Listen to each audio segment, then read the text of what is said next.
today as we are exactly 2 weeks away from the 2022 NFL Draft. We're going to be doing our mock draft 2.0, and this will likely be our final mock draft before it because it's going to be right on point. This is exactly what's going to happen will be in this draft right here. So let's get right on to it, over to our mock draft simulator right here. We did one of these earlier, and this is kind of going to be a redo, pretty much another one, kind of changing what people take and what I believe will go down. And this is based off of personal opinion and then based off of facts, obviously, who's the better player. So first off, Jacksonville Jaguars, second straight year, first overall draft pick. We're going to give them, again, Aiden Hutchinson. I mean, people kind of argue some other edge rushers here. I mean, you can argue Trayvon Walker, Kayvon Thibodeau. At the end of the day, you cannot argue against tape. And for that reason, I have Aiden Hutchinson going first. I know Trayvon Walker, bigger upside. He's statistically just ranked better. Who cares? You can't argue against Hutchinson's tape. Next up, Detroit Lions. In the first one, I had the Lions going quarterback here. I still think they should consider quarterback. We're going to switch it up because I feel like them taking Trayvon Walker is the more likely scenario here. I've talked about Trayvon Walker being the second best edge rusher in this class for some time now. Finally feels like people are really giving him respect for that. I mean, did they watch Georgia? I felt like he was unstoppable with that defense. Yeah, he was with a defense with entire first round talent on that defensive front. The other edge rusher alongside him should be top 5 next year. So that Georgia defense is unstoppable. And good to see Trayvon Walker finally get the respect that he deserves. And I believe he should go to Detroit with the second pick. When he goes to Detroit, he'll likely play defensive end with them, and they can kick Charles Harris back to outside linebacker. Honestly, I'm kind of scared of the Lions. I'm not like. Okay, Lions, I don't think they're going to be like in the playoffs or anything, but watch out for that pass rush. Quarterbacks can be running all over the field, and we got a guy like Kirk Cousins going to be kind of an issue. Next up, Houston Texans on the clock. Texans picking top 5 every year, just like the Detroit Lions, and right away we're going to give the Texans, again, we're giving them an edge rusher. I just feel like right now there's no question the Texans are just going to stick at the 3rd pick and go edge rusher. Unless if someone tries trading up from Malik Willis, fine. But with that being said, I still think they should just sit there, take one of these top edge rushers, whoever falls to them at 3, they can just snag them with the 3rd pick because, wow, they need everybody. They need new starters all around the board, which is why I don't believe the Texans should trade down, and they should just take whoever the best player is available at all of their picks. Don't trade up, don't trade down, just take the best player available. Next up, New York Jets on the clock at 4. Here we could see a trade up for Malik Willis. I talk about Malik Willis being a can't miss prospect. With that being said, I think a lot of these teams are going to just be looking to next year's draft. Like if you look at the Falcons, for example, they'll probably just be waiting till next year to take a quarterback just because they're going to be bad this year. And same with the Texans. It's like, why take a quarterback right now when you're probably just going to replace him in a couple years? For that reason, New York Jets here, I don't think anyone's going to trade up, and I believe the Jets are just going to go with whoever I believe would help their team the most. And I'm going to honestly give them Garrett Wilson with the 4th pick. Listen, you guys, wide receivers are more valuable than they've ever been in history of football. You need to take a wide receiver. If you're picking 4th overall, you got to take a wide receiver here. If you're the Jets in this situation, they've handled free agency perfectly, giving their offense a lot more help to work around Zach Wilson. They loaded up on offensive line, and now they just need more targets for Zach Wilson. They gave him CJ Uzomah and Tyler Conklin, so they don't really need to go Drake London here. They don't need to push on Drake London. I see a lot of people doing that. I believe they already kind of have their big body targets in them, and Garrett Wilson would pair up perfectly with Elijah Moore. And yeah, you can put Corey Davis back into the slot, and that's a perfect offense right there. Dang. The Jets are probably going to be picking top 5 next year, but still, that is a young offense that you have to watch out for. Next up, we have the New York Giants on the clock with the 5th pick. Giants on the clock with the 5th pick. We're actually going to have a trade right here. We're going to go on and have them trade with the Seahawks. We're going to have them make a trade with the Seahawks. Seahawks are going to give up a couple draft picks that they got from the Russell Wilson trade, and they're just going to trade up for... we can find it here. They're going to trade all the way up to grab their quarterback in Malik Willis. Listen, I just believe the Seahawks have to go quarterback right now. Pete Carroll's 70. Their entire coaching staff is old. They're probably just going to go for quarterback right now. And I have them trading up just a couple picks.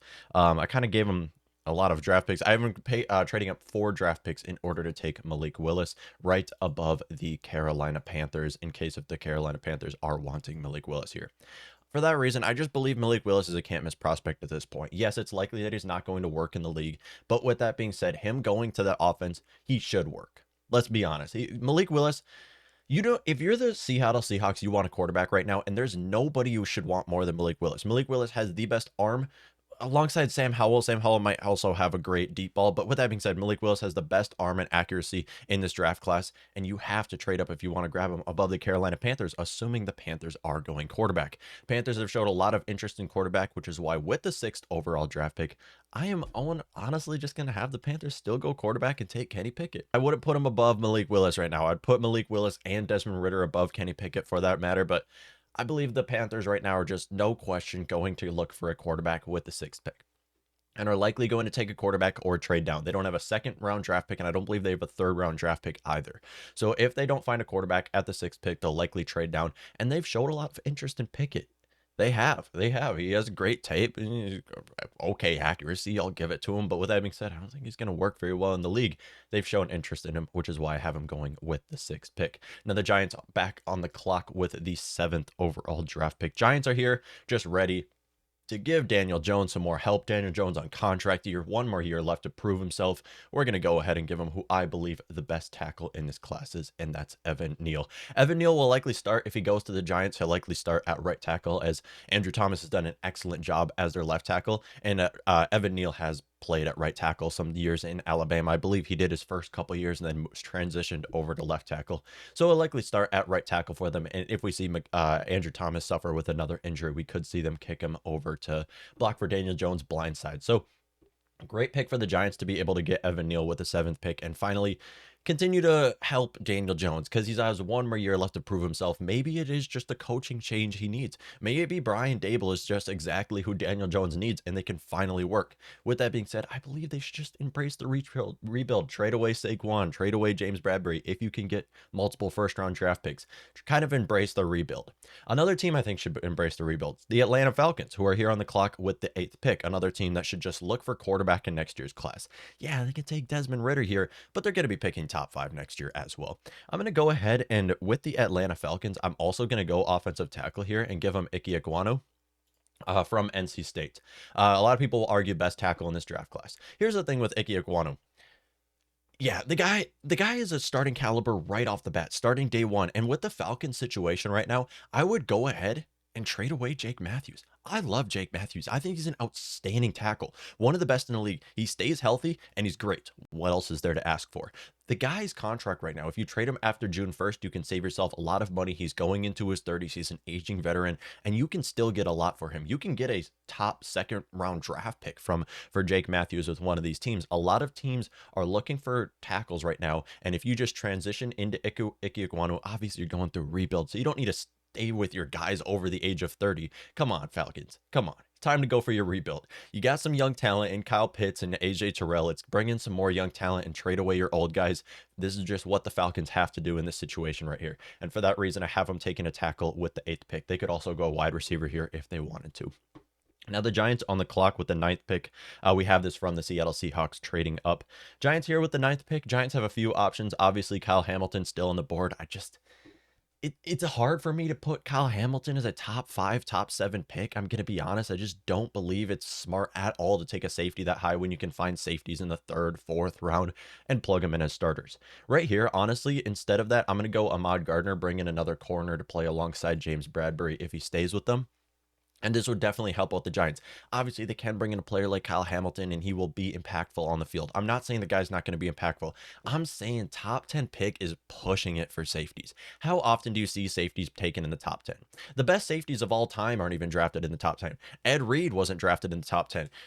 Troy Polamalu, I believe he was 16th overall draft pick. I remember a few years ago, 2018, we were talking about Derwin James being a top 7 draft pick. The guy fell to 14. Okay. We see safeties fall every year. It's hard for me to put a safety taken in the top 7, especially. I mean, top 10, we could see it, but top 7 is just pushing it for safeties. It's pushing it. They're not as crucial to your team as stud pass rushers, elite wide receivers, lockdown corners would be. It's just more crucial to have those positions than it would be to have a safety. Now, the New York Jets on the clock with the 10th pick. I had them earlier taking Garrett Wilson, who I believe the best wide receiver is in this draft class. Now with the 10th pick, they're here. They can honestly take another wide receiver in Drake London, but I'm going to go ahead and give them some more help to work with Zach Wilson. We're going to have them take Charles Cross with this pick. So Jets with their 2 picks, they got Garrett Wilson and Charles Cross, both players who should definitely help out Zach Wilson to have a better sophomore season than he did his rookie season. Cross will likely start for them really anywhere on the offensive line. You can put him left tackle, right tackle. I like how they tackled free agency, bringing in a lot of new offensive linemen and bringing in new tight ends for him to work with. So they've really done a great job building around Zach Wilson here. And I believe them going for Garrett Wilson and Charles Cross would definitely help him have a better second season and hopefully a better rest of his career than he did his rookie year, because man, he had no help his rookie season. Next up, we have the Washington Commanders on the clock with the 11th overall draft pick. Commanders right here with the 11th overall draft pick have a few options. I'm going to go ahead and have them take a wide receiver in Drake London. A lot will say the best wide receiver in this draft class right here. Drake London has suffered with injury, so I'm putting him lower than the not taken in the top 10. He's not the fastest guy, so I'm not having him taken in the top 10, but will definitely fit with Washington's offense right now. This would be so good for Washington to be able to get a receiver like Drake London with the 11th pick. You can pair him up with Terry McLaurin, two great play styles that perfectly pair up together, and then you got Curtis Samuel back in the slot. I feel bad for Curtis Samuel, honestly. This team just doesn't know how to use him. People talk about Curtis Samuel not being as good as he once was. No, Washington just doesn't know how to use him. Throw him back into the slot, use him the same way Carolina did. Watch some tape on how Carolina used him, and you can use him into the offense that same way. Now my Minnesota Vikings are on the clock with the 12th pick. This is kind of my Vikings best case scenario right here. You have Hamilton or Stingley, two players that I really want to come to this Vikings team. I'm going to go with the player that should be more impactful, and that's going to be Stingley. Honestly, I get it. Kyle Hamilton, maybe the most well-rounded prospect in this draft class. Don't get me wrong. No disrespect to Kyle Hamilton at all. It's just you don't want to take safeties when other positions are so much more impactful to the game, like wide receivers, quarterbacks. Do I have to keep going on? I mean, come on. But now we are going to have him actually taken with the 13th pick. We're going to finally have Kyle Hamilton drafted. I feel like this is a much more a much safer pick for Kyle Hamilton to go to the 13th pick. He's going to likely replace Eric Murray day one. There's no reason to have him not start day one. I love Eric Murray. Played here with Minnesota Gophers, but let's be honest, that guy should not be anywhere near the starting role, and really almost anybody on that defense. So they would go with Hamilton and Kayvon Thibodeau, two players to start day one on that defense that desperately needs it. Now the Ravens are on the clock with the 14th overall draft pick here. Ravens have a lot of options here, really, with this 14th pick. I'm going to actually have them trade down a couple spots. We're going to have them trade down with the New Orleans Saints. We're going to actually have the Saints give up a couple draft picks here and just trade up two spots in order to lock in Desmond Ridder. Listen, I've talked about Desmond Ridder for some time now. This guy, you have to take Desmond Ridder. I think he's going to have the best college career or NFL career of all of these quarterbacks. I just believe he's going to have it. And I think the Saints have shown a lot of promise in taking a quarterback. Obviously, not getting Deshaun Watson was a big issue for them, but they've shown a lot of promise in quarterbacks here. And I just believe it's time that they trade up and try to take a quarterback. And there's a huge falling off from these top three quarterbacks to the rest. And I'm going to give Desmond Ridder right here. The Saints just trade up a couple spots in order to, or a few spots, or no, two spots in order to avoid a team like the Steelers trading up and stealing Ridder, because I think the Steelers the Steelers haven't completely showed interest in quarterbacks, but let's be honest, Mitchell Trubisky's not going to be the quarterback of the future for the Steelers. He might be starting this next season, not going to be the quarterback of the future. And it's so sad to see what happened with Dwayne Haskins too. God, that's tragedy. I can't stand that players dying this young.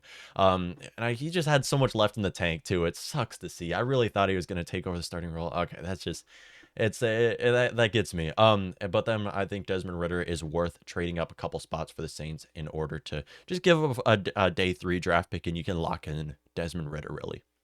Next up, Philadelphia Eagles on the clock with the 15th pick. I think the Eagles are once again going to go with an Alabama receiver here and go ahead and take Jameson Williams. I know the issue with Jameson Williams is that he torn his ACL in the championship, and there's a lot of questions. Right now, if you look on his record, he's looking like he will fully recover by week 1. Crucial. Jameson Williams, by far the best deep threat in this draft class, and arguably one of the best after the catch. He would be amazing if he's fully healthy. Plus, he plays for Alabama. You can pair him up with the other Alabama receivers right there, with Devontae Smith, with Jalen Hurts. I mean, that's a great offense right there. And then, honestly, watch over Quez Watkins, I think his name is, as a slot receiver. Big body player right there. Also one of the best tight ends in the league in Dallas Goedert. That Eagles offense is scary. Plus their offensive line is still top 10. and top 5, you can argue that as well. So honestly, that Eagles offense is scary, and let's just not see Jalen Rager play anywhere near a football field, and I believe they're going to be a better offense next season by far than they were this last couple of years. Next up, Ravens on the clock after trading down a couple spots with the Saints, who locked down Desmond Ridder. Now the Ravens back on the clock are going to take who I believe they would have taken with that pick, and they're going to go with Devontae Wyatt. This might seem like a little bit of an overdraft for a lot of players, but Devontae Wyatt just perfectly fits onto that Ravens defense. Can you imagine that Ravens defense with Devontae Wyatt rushing the passer, and then on top of that, you got Calais Campbell still there. You got Michael Pierce stopping the run up the middle. Like, that is a stud defensive front right there. Plus, they got a lot of players, a lot of stud pass rushers who play outside linebacker for them as well. So honestly, Ravens, dark horse Super Bowl candidate right there. They only suffered this last year because of injuries. If they were able to stay healthy, they would be a Plus, it had Devontae Wyatt, one of the most explosive defensive linemen in this draft class, and you can start him day one. Also amazing against the run, just big body player right there. That would be great for the Ravens to have him onto their team. Next up, we're going to do another trade right here. Los Angeles Chargers are here picking at 17, and the Chargers don't pick 17 and they don't pick until the 79th pick. So I believe the Chargers are going to look to trade down as long as they don't find a player, one of these top receivers. Maybe they do take Chris Olave here or offensive lineman, but really I believe they should just trade down in this situation. And we're going to actually have the Chargers trade down with the we're going to go with Green Bay Packers if I can find them on this list anywhere. Where are the Packers? Okay, Green Bay Packers right here. We're going to have the Packers give the 22nd pick, and we're going to have them give the that might be a little high. You know what? We'll give them both of the Raiders picks, both the trades for Devontae Adams. I just believe right now the Packers have to trade up for a receiver. They're not going to be able to find a receiver at 22 who they should give 10 plus targets to a game. They need someone who's going to be a stud. And for that reason, I believe that they're going to give up quite a bit. We'll give them a little bit later of a draft pick than the Raiders one right here. But I believe they're going to really try to get one of these top receivers in this class because, wow, do the Packers need it. They desperately need a receiver. And right here is a good spot to take a player like Chris Olave. Let's be honest. There's a big falling off from Chris Olave and Traylon Burks and Jahan Dotson, George Pickens. There's a big falling off. So I think they're going to try to get one of these top receivers in Chris Olave of Ohio State. Just an excellent receiver after the catch. He's a great deep threat, outstanding receiver, and him going to the Packers would be great for his sake. You got one of the best arguably the best deep thrower in the NFL, and you got one of the best deep threats in this class. So I believe the Packers will look to trade up for one of these top wideouts in this draft class who they can kind of fill in for Devontae Adams' shoes. I wouldn't expect him to be anywhere near Devontae Adams, but kind of be that number one target for Aaron Rodgers to work with. Next up, we have the Eagles back on the clock with the 18th pick. Even after the Saints trade, the Eagles just have so many draft picks. We're going to go with who I believe is the best player available at this pick, and we're going to go ahead and give them, where is he? Jordan Davis. Jordan Davis on that Georgia defensive front, third Georgia defensive lineman to be drafted right here, to really be one of those stud pass rusher. No, he's not really a great pass rusher. One of those stud run stoppers on that Eagles defensive front right there. That Eagles defensive front would be scary. You have him and Fletcher Cox protecting on the interior side of that defensive line. That would be great. Plus, Jordan Davis can kind of be that next man up from Fletcher Cox. He is getting older now. He's in his 30s. Jordan Davis, one of the best defensive linemen in this draft class, the best nose tackle in this draft class. You can play him at nose and you can play Fletcher at the 3-tech. This would be great for the Eagles to add more players who can be better against the run right there, because we already know their secondary is amazing. Their linebacker group is okay, and their offense should be great if they are able to get a player like Jameson Williams. So this is a Eagles draft right here. With how many draft picks they have in this year and next year, they're set. They have set themselves up for success, and hats off to the Eagles for that right there. Next up, we have the New Orleans Saints with the 19th overall draft pick. This is from the Eagles trade. We're going to go ahead and give the Saints, who I believe is the best tackle available after they did just take Desmond Ridder in this draft class. We're going to have them take Trevor Penning of Uni to protect for Desmond Ridder on the left tackle position of the offensive line. Obviously, they did just lose their left tackle, Taron Armstead. I believe he signed with the Jaguars, if I have that correct. Great signing for him to go to protect for Trevor Lawrence, but now they need kind of a new left tackle, someone to really be that next future guy at the left tackle position. And Penning, watch out for Penning. That is a massive man. Big guy coming from uni. I don't know how he went to uni. That guy could have probably signed with other teams. Small school to be first round draft pick right there. But 19, some will say a little bit of an overdraft right here, but it's a must. Big need. If they're going to take a quarterback like Desmond Ridder, they need players on that offensive line, more starters on that offensive line. Next up, we have the Steelers with the 20th pick. Steelers are sitting comfortably at 20 right here, just ready to take an offensive lineman. And we're going to go ahead and give them the best interior offensive line in the class by far, Tyler Linderbaum. Linderbaum, I've had this in the previous draft class, or in the previous mock draft, Linderbaum going to the Steelers to play center for them. Just an excellent draft pick. Linderbaum, no question. In my opinion, the best center I've ever seen play college football. Completely worth the 20th draft pick, if you ask me, especially when Mitchell Trubisky's number one role handed off to Najee Harris 30 times a game. Who is arguably the best run protector in this game? Linderbaum. Think about how perfect that would be. Plus, he's protecting for Mitchell Trubisky here. Now, him being a little undersized is kind of an issue, but there's a lot of great undersized centers out there. I mean, it's kind of it's not as big of a position as, or big of a thing being a massive center as it once was. It's more athletic of a position than it's ever been before. So Linderbaum, perfect pick for the Steelers at the 20th pick. And they're just sitting comfortably here, ready to take one of these offensive linemen that they can get with this draft pick. Next up, we have the Patriots here at 21. Patriots always are looking to trade down. They're always, Bill Belichick loves trading down. He just is allergic to first round draft picks and will like to trade down. I don't think he wants to right here. I really don't. I think there's a player on the board right now that Bill Belichick, if is on the board, will take, and that is Jermaine Johnson of Florida State. Obviously, in my opinion, probably not the best edge rusher right here in Jermaine Johnson, but with that being said, he perfectly is a Bill Belichick guy. The guy's fit completely, massive dude, large wingspan, which is huge when you play on that Patriots defensive front. And this guy is perfect for the Patriots right here. I know it seems like a little bit of an overdraft, but we see the Patriots do this all the time, and they make them work. Imagine Jermaine Johnson being another pass rusher on that team, can add up with Matt Judon. God, watch, the Patriots just always seem to find a value in their draft picks. And while he might not be worth a 21st draft pick in a lot of people's opinion, him going to Bill Belichick will make him look like he was worth a top 10 draft pick. That's how it usually works with these Patriots defensive linemen. Next up, we have the Chargers here on the clock with the 22nd pick. But we're going to go ahead and give the Chargers, they're kind of sitting here ready to take whoever they can. We're going to give them, should we give them Trent McDuffie?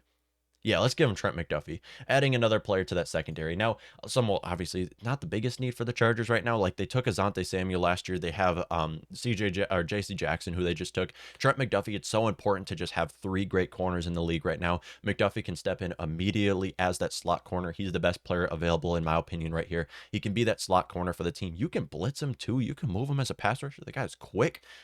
There's no question Trent McDuffie should be able to be at least impactful in the football field. And while I don't believe he should be a starting corner outside, a starting outside corner outside the numbers, I do believe they can start him inside the slot and really help out that secondary, because let's be honest, that secondary needs a lot of help right now. Next up, I'm going to talk about secondaries who need a lot of help. Next up, we have the Arizona Cardinals at the clock with the 23rd pick. Cardinals are just sitting pretty ready to take a corner as well. And I believe this is a perfect spot to take Andrew Booth of Clemson to start alongside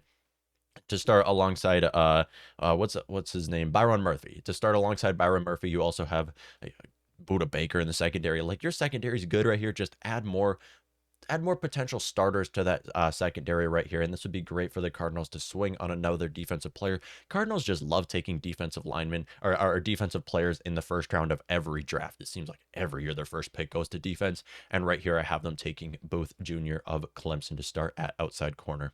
Next up, we have the Cowboys here with the 24th pick. Cowboys, another team who really have picking this late, do have quite a bit of needs here, and we're going to give them Treylon Burks of Arkansas. And I believe this is worth it. Him being a wide receiver and how crucial of a position it is, I believe it's worth it. Plus, Cowboys like the receivers. Right now, after losing Amari Cooper, you have Michael Gallup and CeeDee Lamb, who is a perfect wide receiver duo right there. Just keep adding wide receivers to that team. I believe they also did just lose Cedric Wilson, if I have that correct. So just add another receiver to that team in Treylon Burks of Arkansas. You can start him as a slot receiver. You can kick Michael Gallup back to the slot, start him outside. Just give Dak Prescott all the help he can get. Give him more help onto that team. You can also add offensive line here. I just think taking interior offensive line this high right here, with how not great of a interior offensive line draft class that this is. I think this is a great spot for him to go right here at the 24th pick. Traylon Burks. Well, I'm hoping the Bills, I'm pretty sure the Bills would like to take Burks as well. Bills on the clock with the 25th pick are going to go with, finally, after falling this far, are going to go with George Karlaftis. Thing about Karlaftis is he's just small. The guy's got T-Rex arms. He's tiny. And I think he's going to work as an outside pass rusher if you use him correctly, which the Bills should be able to use him correctly. If he goes to the right system, will be able to work. No question. The guy's quick. He's got the tape as well. I mean, from Purdue, he's got a great tape coming out of that Big Ten right there. And him going to the Bills is perfect. You can add another pass rusher to that Buffalo Bills team. You can pair him up over with Von Miller as well onto the Bills. Just a stud defense right there. And I think this is a great spot for him to go. Him falling all the way to 25, a lot of people will kind of be mad about that. I just don't see him being drafted in top 15 right now with how undersized he is. And he also suffers with injuries. Just got to go to the right situation. Here with the Tennessee Titans at the 26th overall draft pick, Titans are going to take another player who fell far. And we're going to give him Devin Lloyd of Utah. Listen.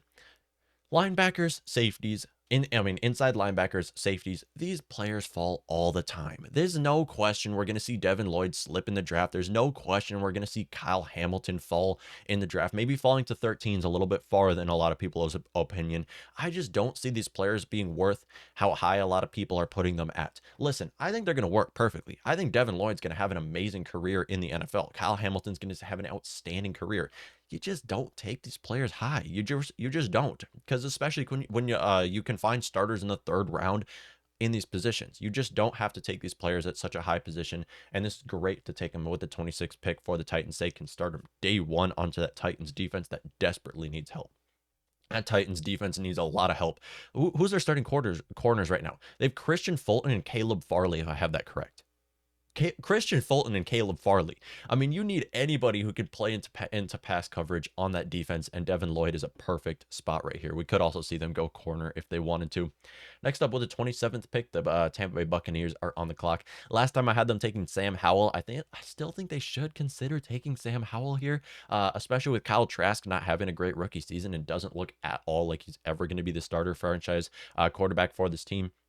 I'm going to go ahead and give them a more likely pick right here. And they're going to go ahead and take a corner with this draft pick and take Kaiir Elam. I love Elam. I think he's going to be an outstanding corner. I think he's going to be like a solid corner in the league, which is exactly what you want, what you're asking from a late 1st round draft pick. Just getting a corner that can do its own, that can hold its own really on that team.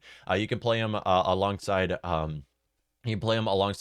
Cameron onto that secondary and likely be the starter by the end of the season. So I think the Buccaneers, this is a great spot for them. Great pick right here, especially with Richard Sherman not playing for them anymore. They need a lot of help into that secondary, looking at the cornerback positions specifically, especially in that division right now. Next up, we have the Green Bay Packers back on the clock with the 28th overall draft pick. Earlier, I had the Packers trade up for Chris Olave. I just think they're going to trade up for one of these top wide receivers. They need a wide receiver they can comfortably give 10 targets to a game right here. And now them trading up for Chris Olave, wide receiver is not the biggest need after that, but I'm going to go ahead and say they still need wide receivers. They still need more wideouts. And for that reason, I'm going to give them George Pickens of Georgia.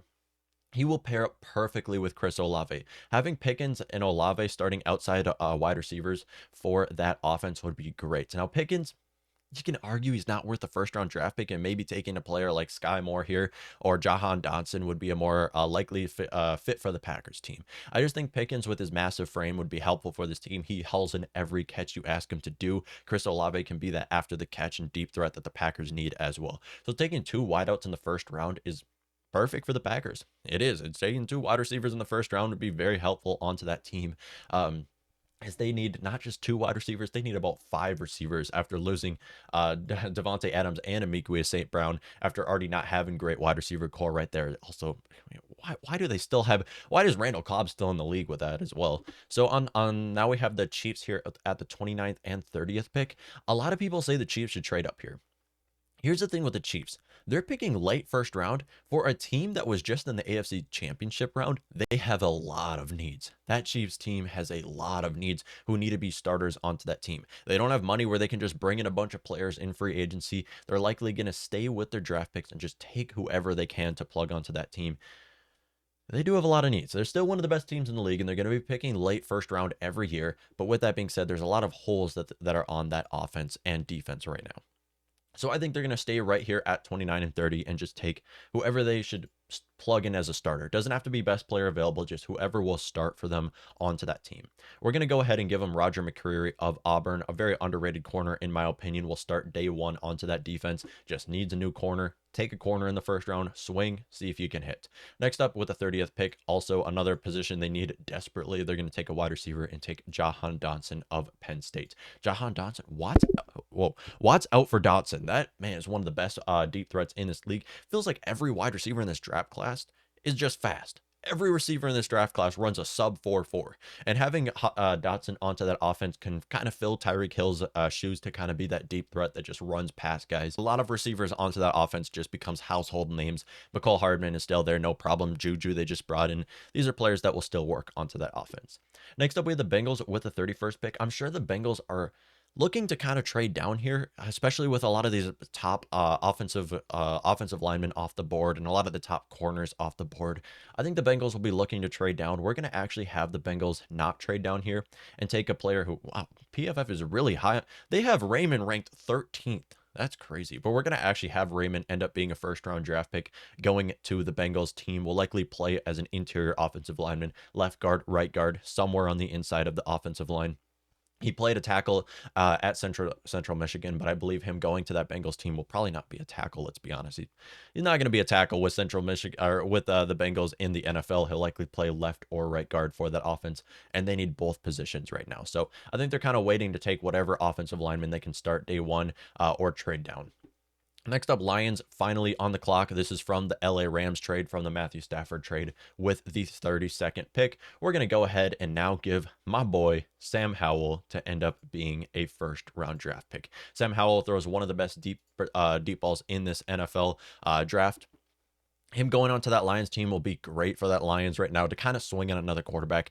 And especially with Jared Goff likely going into his last season with Detroit, you can kind of have someone who can be your backup pretty much. Sam Howell will likely back up his rookie season and maybe be the franchise guy. We'll have to see how he can look. I see Derek Carr on him, to be honest. This guy looks and plays like Derek Carr coming out of North Carolina. His UNC quarterback should be able to work with that Lions offense. Yeah, I think we'll see Sam Howell be the starter for the Lions if he's taken at 32 in at least one season. We'll likely see him take that starting role, or the Lions picking top 5 next year will take a player like CJ Stroud probably. So we'll have to see how that Lions are going to do. I'm really questioning how the Lions are going to handle their quarterback situation right here, because let's be honest, Jared Goff does not need to be there. A lot of teams, we don't know how they're going to handle the quarterback situation, especially with the Steelers. I mean, Mitchell Trubisky's not going to be your franchise guy going forward. We know that Mason Rudolph is not going to be the franchise guy. They're likely not going to take a quarterback in the first round of this draft. We really don't know how the Steelers are going to handle this quarterback need right now. I mean, a lot of Pittsburgh fans coming out here talking about Mitchell Trubisky, MVP. This guy's going to be great with our offense. He just needs another shot. They didn't see enough. They didn't see the Mitchell Trubisky games that I saw when he was with Chicago then, if they're saying all that kind of stuff. But with that being said, I do believe there is some great quarterbacks in this draft class. I mean, I believe one of these quarterbacks is going to end up being a franchise quarterback, whether that's Malik Willis, Desmond Ridder, Kenny Pickett, Sam Howell, or maybe Carson Strong. I mean, for all we know, Carson Strong might go to a team that will make him work. Maybe he goes to Tampa in one of the later rounds.